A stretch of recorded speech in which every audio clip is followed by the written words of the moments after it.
Tienen miedo de que les quiten sus pasaportes, sus green cards. Mucha gente está diciendo hasta que les están checando los celulares.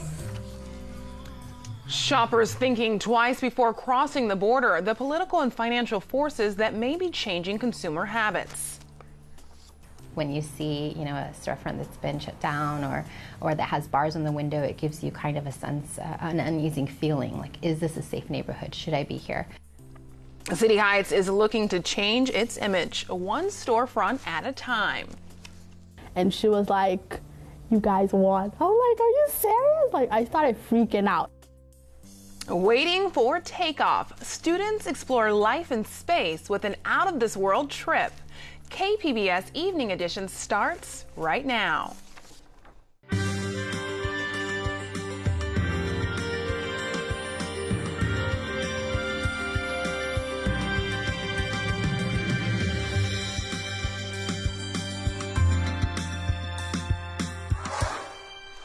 Good evening and thanks for joining us. I'm Ebony Monet.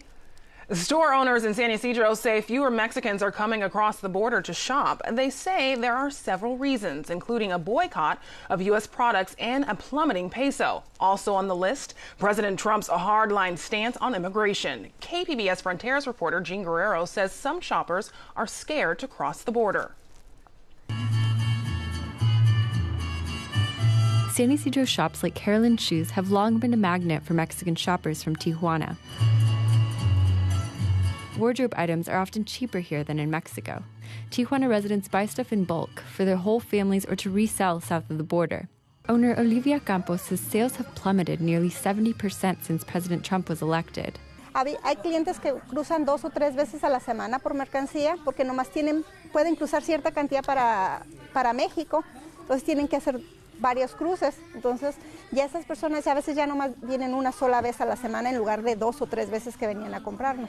She says when she asks her customers what's going on, they say they're afraid of Trump's hardline stance on immigration. The more they cross the border, the more they expose themselves to the possibility of getting their papers taken away for an unexpected reason. Tienen miedo de que les quiten sus pasaportes, sus green cards. Mucha gente está diciendo hasta que les están checando los celulares. To top it off, the Mexican peso is plummeting. And Mexicans who are angry about Trump's rhetoric on immigration are organizing boycotts of U.S. products. Also, protests of rising gas prices in Mexico have closed the southbound port of entry repeatedly this year. Finally, there's anecdotal evidence that Mexico has been taking a more hardline stance toward visitors from the U.S. as retaliation for Trump's immigration proposals. That's reducing Mexicans' interest in shopping here as well. Shopper Delia Frasco was looking at shoes at Carolyn Inc. She says 2 weeks ago, a Mexican official asked for her papers when she was crossing back into Tijuana. Y le digo, ¿por qué estás pidiendo? Si no, antes no lo estaban pidiendo, ahora ¿por qué lo estás haciendo? O no decías que ahora por más seguridad. She says Mexican customs officials also made her pay a $60 tax to cross a blanket she'd purchased here. These binational tensions are really scaring off consumers, says the owner, Campos. Es mucho lo que está faltando, especialmente este mes lo hemos resentido muchísimo. She says she hopes Mexico and the U.S. improve their relationship soon, so things can go back to normal. Jean Guerrero, KPBS News. San Diego Congressman Scott Peters is holding a town hall meeting tonight in Claremont, focusing on immigration and the president's travel ban. On Wednesday, Representative Susan Davis will join Peters for a public workshop at Liberty Station. Congress is on a week-long break, and all of San Diego's congressional representatives are expected to spend recess in their home districts. Peters will be sitting down for a one-on-one here on KPBS Evening Edition. We'll have that interview for you later this week.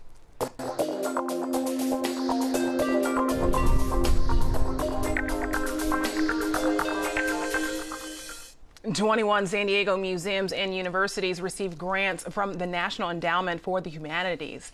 That federal agency is now on the chopping block. iNews Source reporter Leonardo Castaneda has more as part of our series, News in Numbers.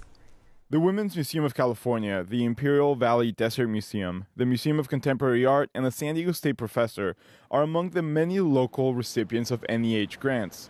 In the last decade, $5 million in funding has helped these institutions.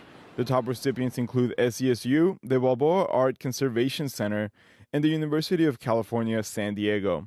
The Women's Museum director, Diane Peabody Straw, said a recent grant is helping them buy technology to protect historical archives. It's really providing a vital resource for us in terms of being able to update our archives to make them safe and accessible for both our staff and our volunteers and even community members when they come in and get to go through and see what we have in our collections. The NEH has also funded summer seminars for teachers. In 2014, the Maritime Museum received a grant to host a seminar for teachers with many of the classes inside their historic vessels, including sailing a replica 1840s patrol ship. Susan Sirota, Vice President of Operations at the museum, said it's a unique opportunity for educators to experience history outside a traditional setting. You can read things, you can listen to things, but until you actually are on a vessel and dealing with the environment and the forces that we have to work with, and actually then getting your muscles acclimated to that type of work, it's a different appreciation for everything. For KPBS, I'm iNewsSource reporter Leonardo Castañeda. A back and forth on Capitol Hill may now land in a federal court. Democratic Representative William Lacey Clay says he'll sue over the removal of this painting. It shows a pig in a police uniform. It was one of 400+ winning congressional art entries. It was painted by a student from Ferguson, Missouri, who says the scene represents weeks of protesting following the police shooting of an unarmed black teen. Some Republican lawmakers took it down, including San Diego County Congressman Duncan Hunter, who was the first to remove the controversial art. For several days thereafter, it was put back up, only for other Republican leaders to remove it once again. Representative Lacey Clay says that was unconstitutional. A police officer in Whittier was shot and killed today by a suspected gang member. It happened this morning about 20 miles southeast of Los Angeles. Police say the suspect was driving a stolen car, and when officers made contact, the 20-year-old opened fire. 2 officers were shot. A 27-year veteran of the department, Keith Boyer, was killed. Officer Patrick Hazel was wounded, and the injured suspect is now in custody. Recreational pot may be legal here, but California lawmakers say growers could be in trouble. At the state capitol, lawmakers discussed the threat created by a system one called unacceptable. It's against federal law for banks and credit unions to take money from pot sales, making it a cash-only business. Sellers are supposed to take the cash to a Board of Equalization office to be properly taxed. But lawmakers point out there aren't very many of these BOE offices in the state, which means businesses will have to drive long distances with large amounts of cash. I'm thinking carjackings, I'm thinking heists on the freeway. All this is, I think, very possible when someone's carrying hundreds of thousands of dollars of cash around. Lawmakers are discussing different options, such as opening more BOE offices. More meetings are scheduled for next month. A La Jolla-based investment group unwrapped its vision today to develop Qualcomm Stadium in Mission Valley. KPBS reporter Eric Anderson says the plan calls for a sports stadium, river park, housing, and commercial space on the 166 acres. The Qualcomm Stadium site would undergo a massive transformation if the FS Investors vision comes to pass. The detailed plan includes a new river park, commercial development, and a Major League Soccer stadium. Developer Neil Stone says the plan also adds thousands of homes in Mission Valley. Ultimately, we will build here 480 units of on-site affordable housing, 800 units of on-site student-focused housing, and 3,520 units of market-rate residential. The proposal needs city approval because San Diego would have to sell the land. Stone says his team hopes to take the big parking lot and turn it into a vibrant place to live, work, dine, and enjoy sporting events of all kinds. He concedes there will be costs. We're going to create some traffic. We recognize it. This will add trips to the valley. Fortunately, traffic on our side of the valley flows a lot better than the traffic further to the west within the valley.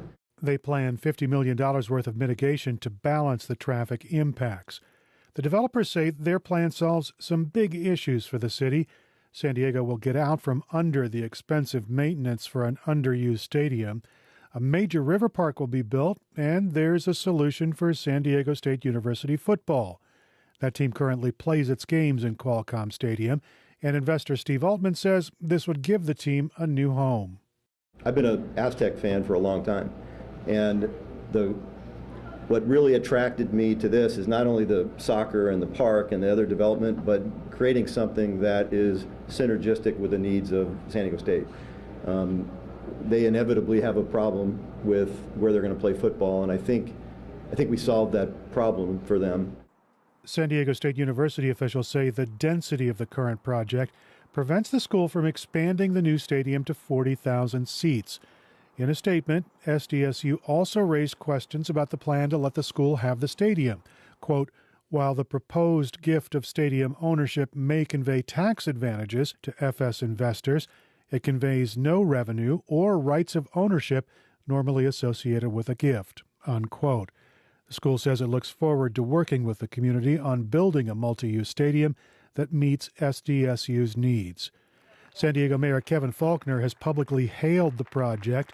He was on the USS Midway when the developers delivered their bid for a Major League Soccer franchise.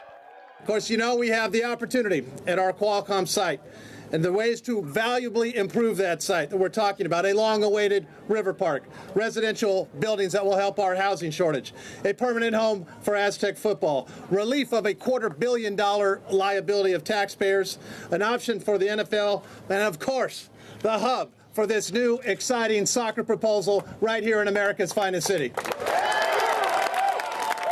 In a statement released Monday, Faulconer says it's time to review the plan's details to make sure it makes sense for taxpayers. Faulconer says he looks forward to the coming public discussion. Developers will get this issue in front of the City Council in June. Then it'll be up to city officials to decide what happens to the Qualcomm Stadium parking lot. Eric Anderson, KPBS News. Can you reduce crime in an area with a simple coat of paint and a little elbow grease? KPBS City Heights reporter Taryn Minto joins us now to tell us about a program giving it a try. Taryn?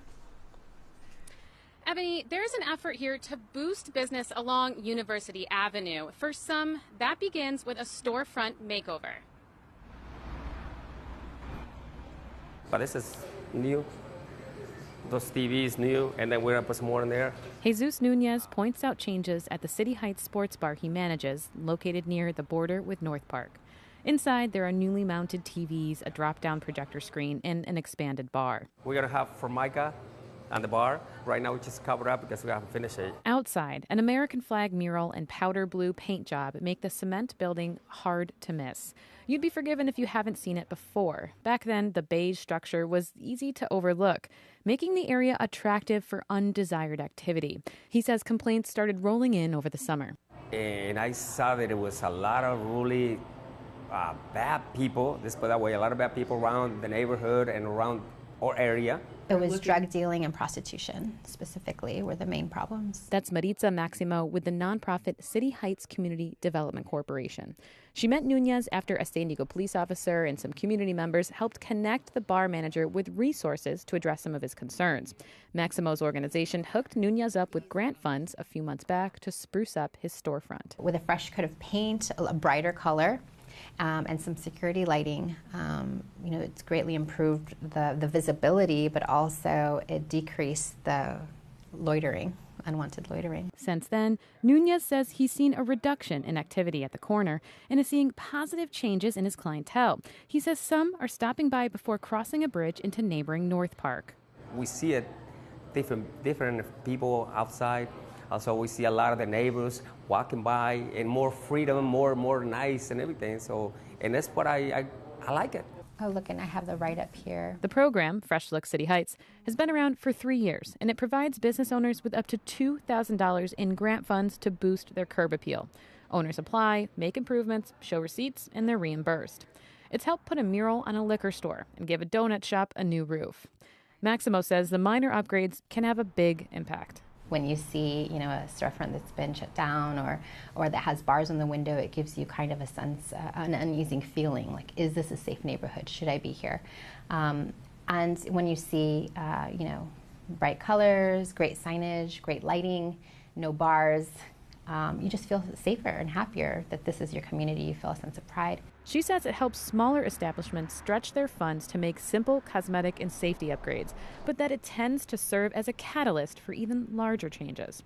Just down University Avenue from Nunez's bar, Super Cocina owner Juan Pablo Sanchez talks about the big plans he has for his restaurant. The first step, we're going to knock it down, and we're going to have a bar seating looking out. Fresh Look helped cover new signs and an awning, and now he's applying to a city program for a roll-up door and outside seating. Yeah, we want to keep going.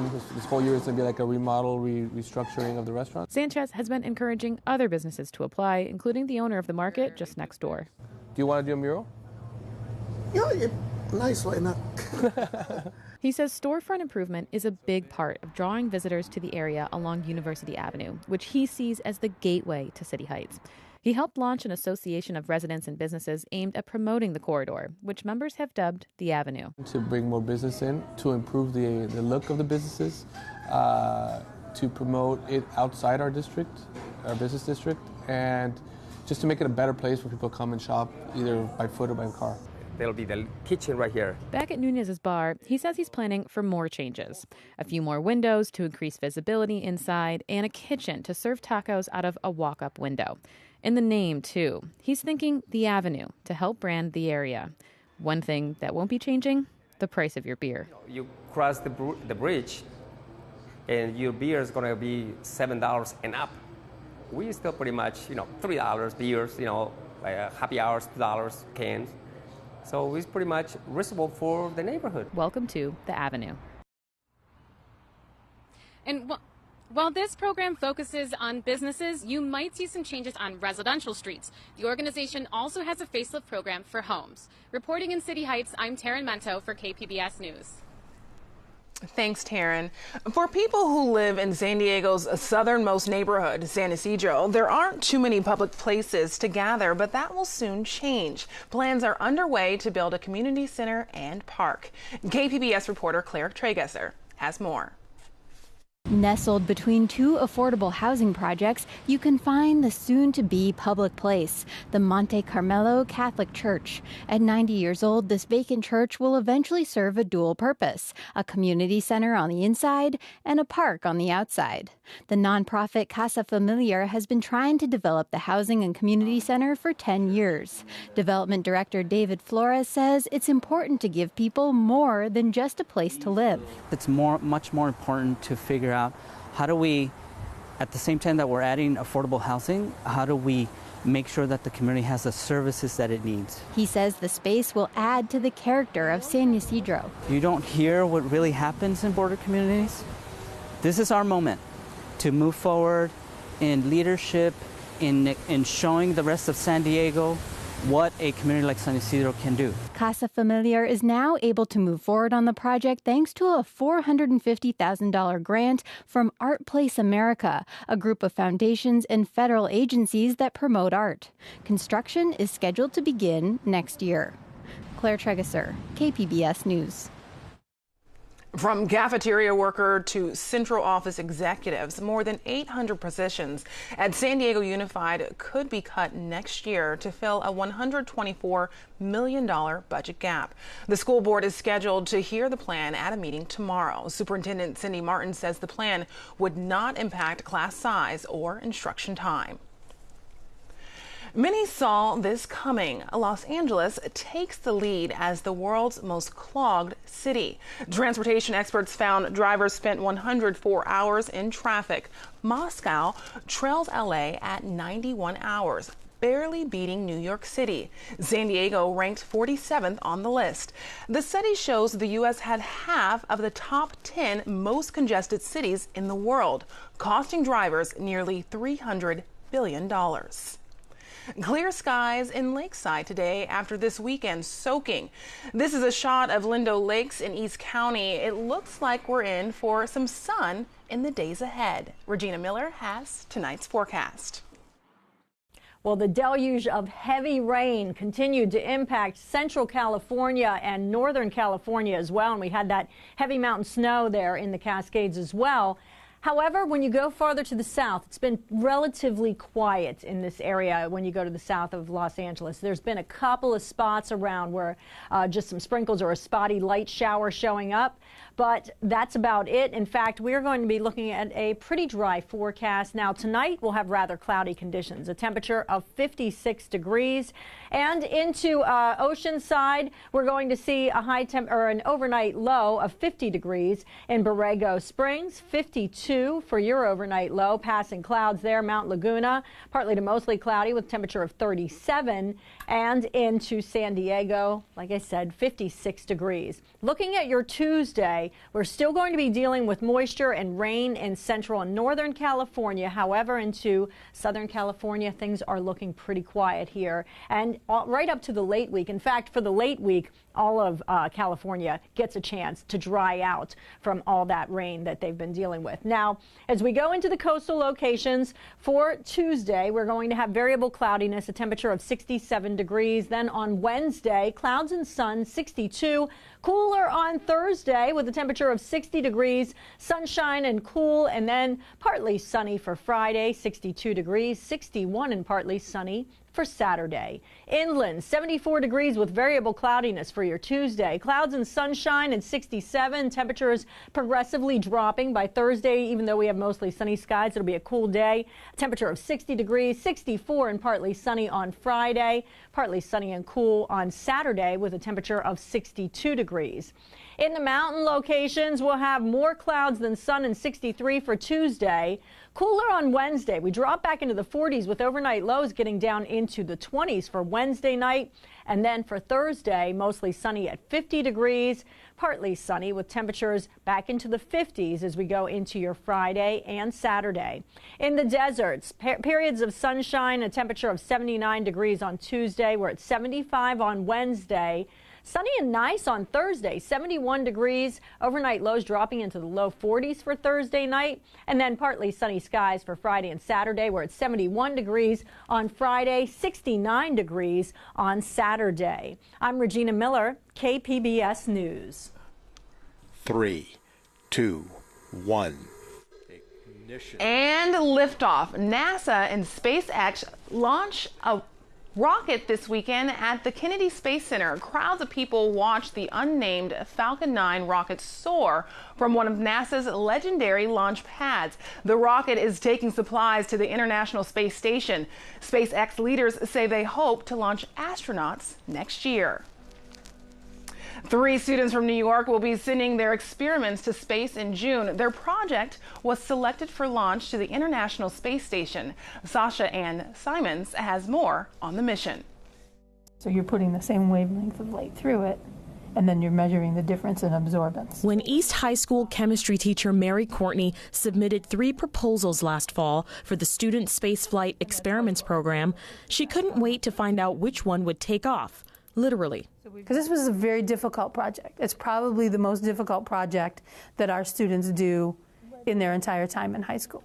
As part of the program, students from 21 schools across North America were competing for the chance to have their science experiments that test how microgravity affects various organisms sent to space. Well, that would be a way that we could compare the two. Students Deontay Johnson, Taylor Davis, and Binti Mohammed were thrilled that their proposal was the winning one from East High. Miss Courtney pushed us aside, and she brought the other 2 people that were involved, and she was like, "You guys won." I was like, "Are you serious?" I started freaking out. They chose to conduct their research on a group of microscopic organisms called phytoplankton, which live in lakes and oceans. Through the process of photosynthesis, the organism produces half the oxygen we have on Earth. So the question is, when this goes to space, is there an effect by not having gravity on the production of the chlorophyll? And the other variable that happens is this experiment is going to be kept in a dark container. And so it's not going to be exposed to oxygen. Oh, you know you can move it? Yeah, you can move it. Yeah, right there. Johnson is the captain of this student spaceship. We had a couple of different choices, but we picked mine. So this was your idea? It was my idea, but I had to bounce, my idea off of them a couple times just to make sure we got it correct. The final proposal was a true team effort, though. There was parts we all had to do. Taylor was doing the introduction, and Deontay was doing part 3 and 4 and stuff like that. So Deontay reviewed it later on and changed some certain stuff that we needed to clarify or get into more detail with. So why did they choose phytoplankton? As the United States and other countries move forward with space exploration, the idea eventually is to be able to establish colonies, either on the moon, other planets, right? And so you've got to be able, when you're, if you're on Mars, you've got to be able to produce food. That means the work is far from over. The 21 winning experiments will blast off in a mini laboratory to the International Space Station in June. The first order of business for the East High team is to figure out which type of phytoplankton they'll use. And also which type of mixture we're going to use to make sure they have enough nutrients when they go up into space. The students are getting acquainted with a spectrophotometer, a machine that measures the intensity of light and is perhaps what will be their saving grace. But are they moving? And if you haven't guessed it already, there's a lot riding on this student project. Once the experiment is aboard the space station, astronauts will interact with it based on the guidelines set by these three. As the person who's watched it all come to life, Courtney says she couldn't be more proud. I want them to think completely differently about everything around them at the end of the year. And if I do that, if they think really differently about everyday subjects, then I've accomplished my goal. For the Innovation Trail, I'm Sasha Ann Simons. This Innovation Trail report was made possible by the Corporation for Public Broadcasting. You can find tonight's stories on our website, kpbs.org/evening edition. Thanks for joining us. Have a great night.